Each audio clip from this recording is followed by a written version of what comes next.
வணங்கினது வேற.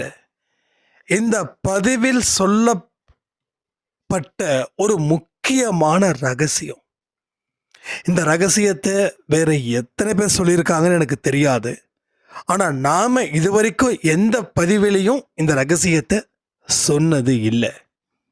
இன்னைக்கு சொல்ல வச்சிருக்கார். ஸோ இனி நீங்க வணங்கும் போது உங்க வாழ்க்கை எப்படி இருக்க போகுது தெரியுமா?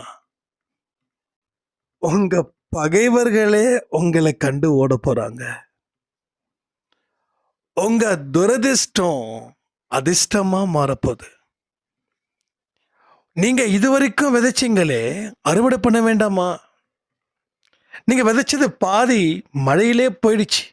ஆனா மிச்சம் பாதி இருக்குது. அது விளைச்சல 2 மடங்கு கொடுக்க போகுது.